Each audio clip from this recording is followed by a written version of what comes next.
ദേശീയ ഗാനത്തിന് തുല്യമായ ബഹുമാനവും നിയമസംരക്ഷണവും വന്ദേ മാതരത്തിനും കൊടുക്കുന്നതിനുള്ള നടപടികൾ കേന്ദ്ര സർക്കാർ ഗൗരവത്തിൽ പരിഗണിക്കുകയാണെന്ന് റിപ്പോർട്ടുകളുണ്ട്.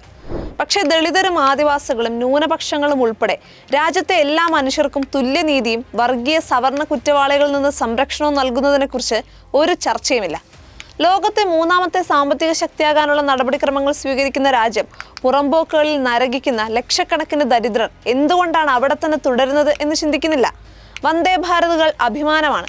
പക്ഷെ പാളങ്ങളോട് ചേർന്നൊഴുകുന്ന പുഴുവരിക്കുന്ന കരിമ്പുഴകൾ, ഓടകൾ, മാലിന്യക്കുന്നുകൾ, ചേരികൾ, കരിപുരണ്ട ജീവിതങ്ങൾ, വന്ദേ ഭാരത് കടന്നുപോകാൻ പിടിച്ചിട്ടിരിക്കുന്ന ദക്ഷിണേന്ത്യയിലേക്കുള്ള തീവണ്ടികളിലെ ലക്ഷക്കണക്കിന് തൊഴിൽ അഭയാർത്ഥികൾ ഒന്നും അഭിമാനമല്ല. ഇന്ന് 77ാമത് റിപ്പബ്ലിക് ദിനമാണ്. മതം, ജാതി, ദേശഭക്തി, ദേശദ്രോഹ മാനദണ്ഡങ്ങൾ പരിക്കേറ്റ റിപ്പബ്ലിക്കിനെ പരിഗണിക്കുന്നില്ല. കുറെ മനുഷ്യർ വർഗീയതയുടെയും അമിത ദേശീയതയുടെയും മുൻമാതികളായി മാറുമ്പോൾ മറ്റൊരു വിഭാഗം അനുദിനം കൂടുതൽ നിരാശയിലേക്കും ഭയത്തിലേക്കും കൂപ്പുകുത്തുകയാണ്. വർഗീയവൽക്കരിക്കപ്പെട്ട പോലീസ് വർഗീയവാദികളെക്കാൾ അപകടകാരികളായി. ഇതിന്റെ പേരിൽ ഉന്നതതല യോഗങ്ങളൊന്നും സർക്കാരുകൾ വിളിച്ചു ചേർത്തിട്ടില്ല. പക്ഷേ ജനുവരി 1 കേന്ദ്ര ആഭ്യന്തര മന്ത്രാലയം വിളിച്ചു ചേർത്ത ഉന്നതതല യോഗം വന്ദേ മാതരം പാടുന്നതുമായി ബന്ധപ്പെട്ട് ചട്ടങ്ങളും നിർദ്ദേശങ്ങളും ആവിഷ്കരിക്കുന്ന കാര്യം ചർച്ച ചെയ്തുവെന്നാണ് റിപ്പോർട്ടുകൾ.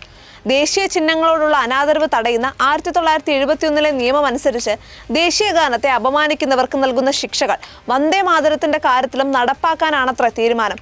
മാനദണ്ഡങ്ങൾ പാലിച്ച് അച്ചടക്കത്തോടെ നിശ്ചലരായി നിന്ന് ബാല്യം മുതൽ ആയിരക്കണക്കിന് ദേശീയഗാനം ആലപിച്ചവരെ ഭിന്നിപ്പിക്കാൻ കഴിയുമെങ്കിൽ ദേശീയതയുടെ ആത്മാവ് പരാജയപ്പെട്ടെന്നല്ല, വിദ്വേഷത്തിന്റെ ദുരാത്മാവ് വാതിൽക്കലോളം എത്തി എന്നാണ് സൂചന. സാമ്പത്തിക അസമത്വം, പട്ടിണി, തൊഴിലില്ലായ്മ, പണപ്പെരുപ്പം, ഹിംസ തുടങ്ങിയവയെ തമസ്കരിക്കുന്നു. ഭക്ഷണശീലത്തിൽ കൈകടത്തുന്നു. ഒഡീഷയിലെ കൊരാപ്പുട്ട് ജില്ലയിൽ റിപ്പബ്ലിക് ദിനത്തിൽ മാംസഭക്ഷണം വിലക്കിക്കൊണ്ട് ജില്ലാ കളക്ടർ പുറപ്പെടുവിച്ച ഉത്തരവ് നടുക്കമുളവാക്കുന്നതാണ്. അച്ചടക്കത്തിന്റെ പേര് പറഞ്ഞാണ് മാംസഭക്ഷണം വിലക്കിയിരിക്കുന്നത്. ഇന്ന് ജില്ലയിൽ മാംസം, ചിക്കൻ, മത്സ്യം, മുട്ട തുടങ്ങിയവയൊന്നും വിൽക്കാൻ പാടില്ല എന്നാണ് ജില്ലാ കളക്ടർ മനോജ് സത്യവാൻ മഹാജൻ പുറത്തിറക്കിയ ഉത്തരവിൽ പറയുന്നത്. ഉത്തരവ് കർശനമായി പാലിക്കപ്പെടുന്നുണ്ടെന്ന് ഉറപ്പുവരുത്താൻ തഹസിൽദാർമാർക്കും ബ്ലോക്ക് ഡെവലപ്മെന്റ് ഓഫീസർമാർക്കും എക്സിക്യൂട്ടീവ് ഓഫീസർമാർക്കും അദ്ദേഹം നിർദ്ദേശം നൽകിയിട്ടുമുണ്ട്. ബഹിരാകാശ സഞ്ചാരിയായ ഇന്ത്യൻ വംശജ സുനിത വില്യംസ് കഴിഞ്ഞ ദിവസം കേരള സാഹിത്യോത്സവത്തിൽ പങ്കെടുത്ത് കോഴിക്കോട്ട് പറഞ്ഞ വാക്കുകൾ പുതിയതല്ല. പക്ഷേ ഈ റിപ്പബ്ലിക് ദിനത്തിൽ പ്രസക്തമാണ്. ബഹിരാകാശത്ത് നിന്ന് നോക്കുമ്പോൾ നാം രാജ്യങ്ങളെ കാണില്ല, മറിച്ച് നമ്മൾ താമസിക്കുന്ന ഒരൊറ്റ ഇടമേ കാണൂ. മനുഷ്യരും മൃഗങ്ങളും സസ്യങ്ങളും സമുദ്രത്തിലെ മത്സ്യങ്ങളും എല്ലാം ഉള്ള ഇടം. നമ്മൾ ശ്വസിക്കുന്ന വായു ഒന്നാണ്, കുടിക്കുന്ന വെള്ളം ഒന്നാണ്. ഒരൊറ്റ ഗ്രഹത്തിൽ ഒരുമിച്ചാണ് കഴിയുന്നത്.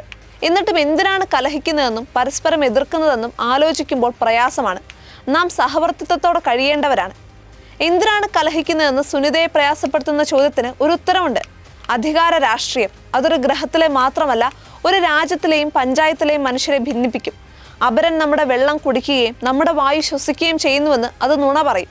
കൃത്രിമ ശത്രുക്കളെയും ദേശബോധത്തെയും ഉണ്ടാക്കും. തിരിച്ചറിവിനുള്ള റിപ്പബ്ലിക് ദിനമാണിന്ന്.